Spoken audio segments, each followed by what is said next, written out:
and welcome to episode 60 of My Dog Will Eat My Face. Wow, 60.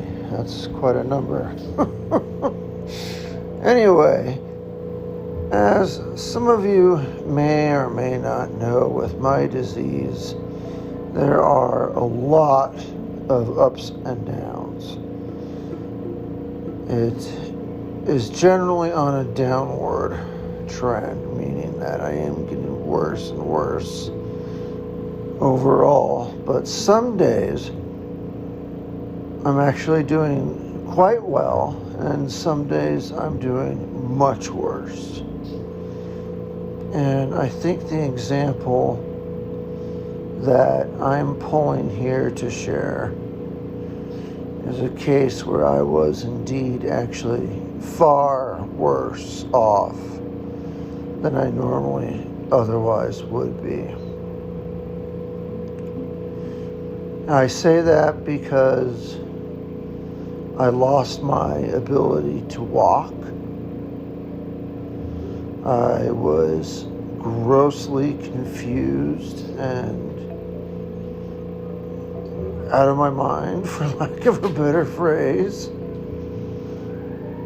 And it's not for me.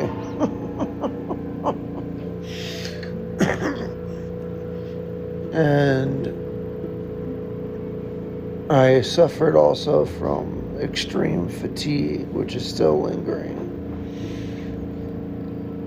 So I wish to talk about that, to talk about those events that led to such a bad state, because I think that could bring value to really anyone who's having the human experience, not just CHF, not just heart failure, but anyone who is struggling with their health could probably relate to some of this. So I will start with a rather lucid, clear, but crazy beginning, and move on to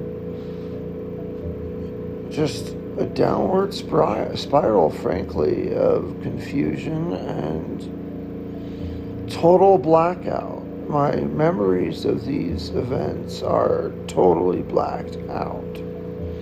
The only sources I have to know what happened are my nurses and some family members to tell me what exactly occurred, because I myself don't remember.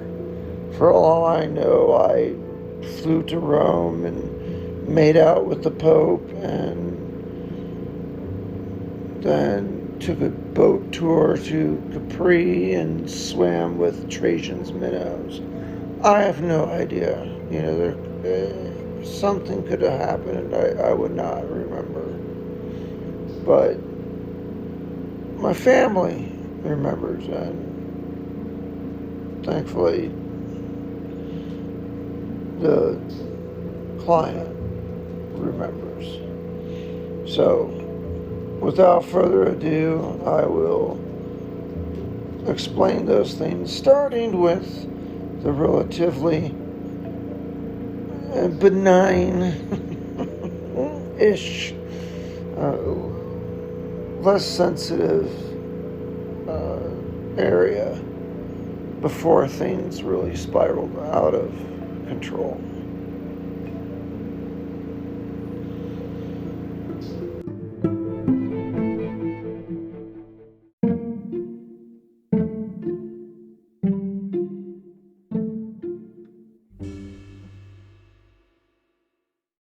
Starting with the first event, it actually is somewhat rational and,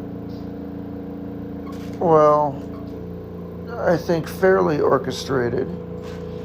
What happened is, and I don't know why to this day, but what happened is I lost my nasal cannula. It disappeared somewhere, and I don't know where. So at the time, I was frantically looking for the nasal cannula so I can use that to breathe. I get just to give you the lay of the land here. I am on 2 concentrators that pump oxygen, 16 liters to 18 liters worth of oxygen through a bunch of plastic piping, which ends up attached and going into my nose to force me to breathe. And without that, I very quickly start to suffocate just on room air. So it's a pretty serious matter. But anyway, I couldn't find my O2 to strap to my face and was facing dark tunneling and was getting to a point where I was about to pass out from lack of oxygen. So what I did is I called 911 because I thought to myself, hey, if anyone's going to have oxygen with them, it's going to be these guys. It's going to be the paramedics. And they could also help me find the stupid cannula that I lost. And they did just that. They showed up. They provided me with oxygen, cleared my head. They helped me find the cannula. It was working fine. I reattached that. Now, these guys wanted to take me to the emergency room. And I'm like, for what? I mean, I said to them point blank, I'm already dying. Why do you want to go to there, you know? If you, maybe you can answer, maybe military can answer. I'm getting a head shake no. Anyway, that was the benign, quote-unquote, event, because it worked. I did find the oxygen. Eventually, the paramedics relented and they let me stay, and all was fine with the world. And that was over the weekend, before the 15th. But what followed was not nearly as graceful. And is quite embarrassing. But you get to hear that next.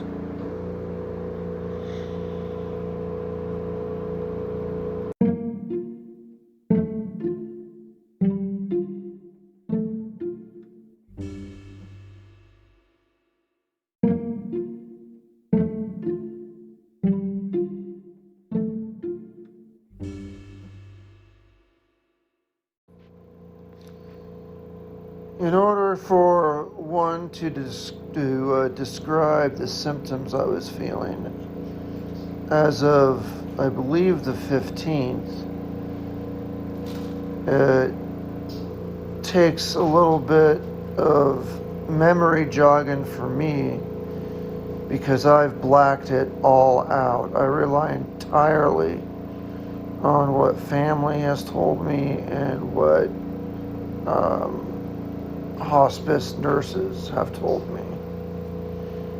But what happened then the next day is I woke up and I couldn't move my legs.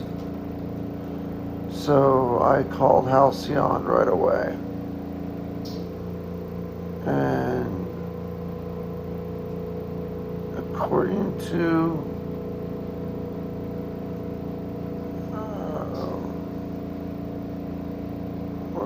what do you call her? The wing server. I was turning blue, just sitting there, and when a nurse arrived to check on me, I was absolutely turning, or have long since turned blue, just my whole face, and they noticed other physical manifestations of being oxygen deprived that they witnessed. I don't even remember what those things exactly are, so I'm not going to try to repeat them and get them all wrong. But needless to say, as I matched the physical aspects as well of someone who is deprived of oxygen. So my nurse went ahead and started to fiddle with the concentrators. She realized that they weren't actually producing all the oxygen they were supposed to be, which is a huge deal, because that means I could die.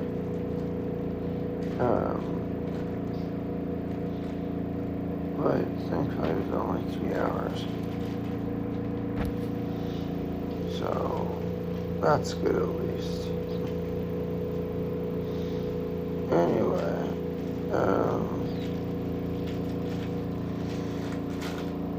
it was a pretty terrible state. I was confused, very confused. I didn't know who I was. I didn't know where I was. I had taken off most of my clothes. I still couldn't walk, and therefore decided to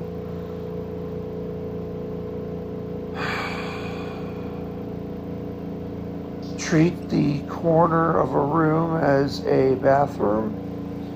As embarrassing as that is to admit, it's because I couldn't walk to the bathroom. So I had no choice, and I just went after that corner and used that. And still, I was just totally confused. No clue what was going on. I'd have moments of clarity, and then moments where not so much. So that was pretty rough. The symptoms were non-stop. And on point of that, she was already immediate, useless source of energy. But my nurse decided to just get me up, get me a wheelchair, which they did. I was wheelchaired, and get me into bed to rest. And so that's what she did. But she then did a follow-up because she was concerned. So she came by for a subsequent visit. I was back in the dining room. I was Donald Ducking it for some reason. And the clothes I was wearing, it's just a shirt. And my oxygen was off. And so I was completely bonkers. Just completely bonkers.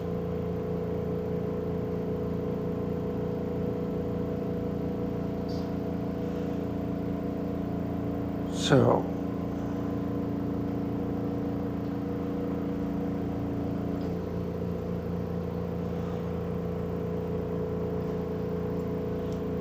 that's how it's been for me in my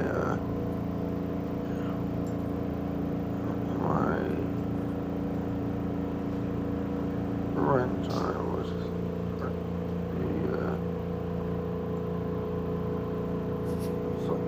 the insomnia.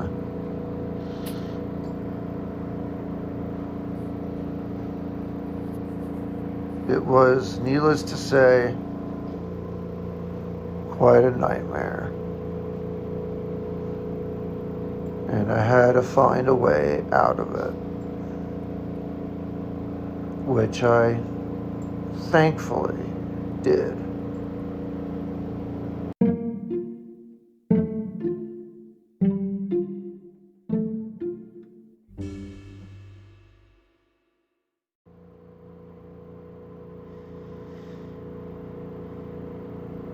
Over time, and it didn't take much time, it took the help of my nurses, basically making sure I stay in the same place and don't do anything stupid. Don't go for a walk off the balcony, or don't go outside in the hallway, and don't play with matches and oily rags. And they really protected me and made sure I didn't do anything dumb. Reattached the oxygen to me, and slowly I began to recover. I became more and more knowledgeable about who I was and where I was, and quickly found my pants and stopped with the whatever on earth I was trying to do. I still don't know what I was trying to do, but climbing up buildings and taking off clothes, whatever. And I was a crazy person. So that activity slowly ceased, and I slowly got better. I got out of the wheelchair to use just my cane, and then I could walk like anyone else, just in a matter of 2 days. So it was a rapid recovery, and that's good. And so that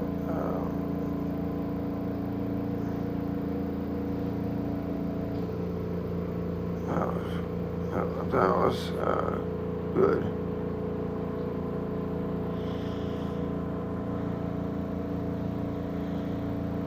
But, with that recovery,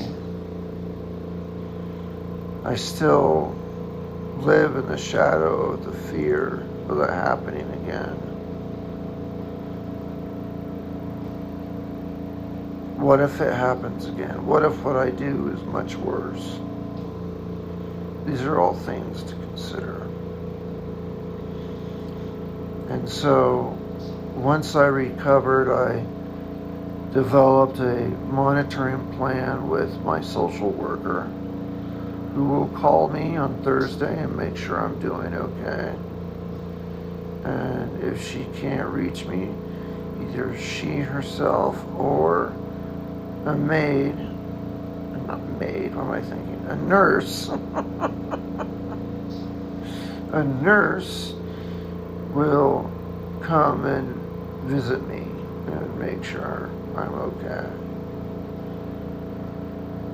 And that can all be negated if I just say something perfectly sensible and say, yeah, I'm doing good, no big deal. Just that. So it's kind of like one half the drug mitigates the damage caused by the first.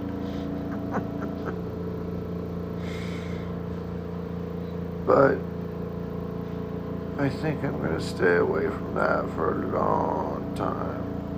No more of that kind of feeling. That's for sure. So, is there anything else to cover?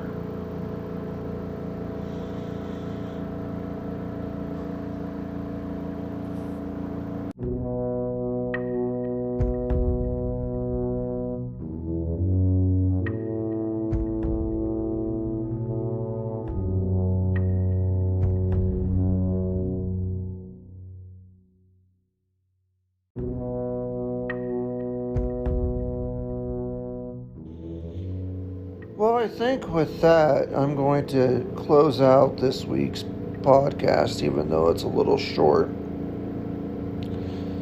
Mainly because those events that transpired are pretty serious. They were and they are pretty serious.